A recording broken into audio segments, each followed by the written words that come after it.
Hey guys, Queen back from the LP Nation. I'll be speaking for Dee Dee again today, and welcome to a series called New on Steam. In this series, we'll focus both on newly released games on Steam and games located in the Steam's Greenlight section. In this episode, we'll be assessing a newly released indie title called Tower of Guns by Terrible Posture Games. The developer of this game comes from a background of working on familiar AAA titles such as Titan Quest and Kingdoms of Amalur Reckoning. This game is his first solo endeavor. Tower of Guns is a fast-paced Twitch first-person shooter. It's designed to be a lunch break FPS, a game that can be fully experienced in small increments or powerhouse sessions. Your mission in this game is to battle your way to the top of Tower Guns, conquering the many hordes of enemies and brutal trials the game throws at you. It'll test your reaction time, precision, awareness, and sanity. Spraying and praying in this game will only lead into your ultimate death. I had the wonderful honor of playing this game early, and I had a blast. I found that this game has a few notable attractive key features. My favorite being the game's ability to offer a different experience with each new playthrough. Every time you load up a new game, you'll experience random enemies, power-ups, and level composition. Being unaware of what to expect in the next room keeps this game feel fresh with each new playthrough. Another notable feature is the game's power-up system. Collecting power-ups are essential in surviving Tower of Guns' many challenges. They can be collected within the massive piles of loot dropped from slain enemies, in well-hidden and easily overlooked secret areas, and purchased from indestructible capsules found randomly in each stage. An example of a power-up is the jump token. When collected, this will add an extra jump to your character. If your character was only able to jump once, you'll now be able to perform the famous double jump.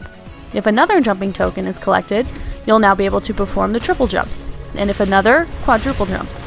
Insanely, with enough power-ups collected, you can perform centuple jumps. Also, if you find that ascending Tower of Guns 13 levels wasn't brutal enough, you can challenge yourself by activating Endless Mode. Play until you die or your memory runs out. Let's get to the design of the game. The art in this game is a direct reflection of the developer's background as an experienced game designer. The game has a gritty graphic novel feel to it, and it looks fantastic. After taking the time to analyze the environment, I get a nostalgic feeling when I notice textures painting into the walls, accidentally walking through a wall and stumbling upon a secret, and exploring rooms with impractical architecture ineffective for human traffic. Although I felt that sometimes the rooms were claustrophobic and tight for combat, I realized it added to the challenge by forcing you to be spatially aware. You must become very well versed in planning your path in order to dodge your enemies' attacks if you expect to survive. Speaking of the enemies, they are ridiculous, in a good way.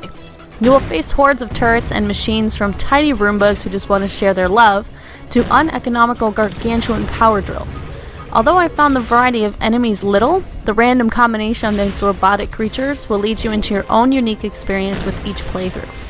The weapons in this game are just as ridiculous. From the Kegerator, a bubble-lobbing grenade launcher described as shoots unicorn vomit, to the portable pizza thrower, a saw-bouncing hand cannon described as loaded with saw blades, not pizzas. Most of you will find a gun that tailors to your playstyle. Be careful when blindly shooting these weapons. Some will launch ammunition that damage everything within its explosion radius, including yourself.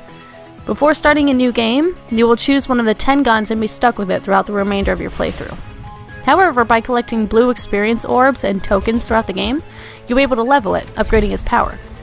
If you get hit though, your gun will lose experience along with your health, potentially de-leveling your weapon.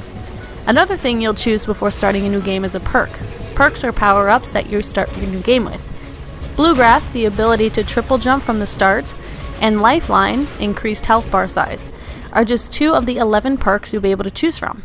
The catch, however, is that only 2 weapons and perks will be available when looting the game for the first time. The remainder must be unlocked through challenges such as dying a certain number of times or firing a certain amount of shots.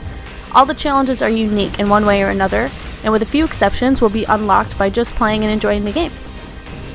Also, if you find this game fun but too difficult for your taste, you can unlock a perk that lowers difficulty and raises damage, armor, loot, and increases the amount of experience gained by taking 5,000 damage throughout your game's history. Another thing you can acquire with this game is items. Items are activated by the player and are found in the same locations you would find power-ups. They vary in power and abilities.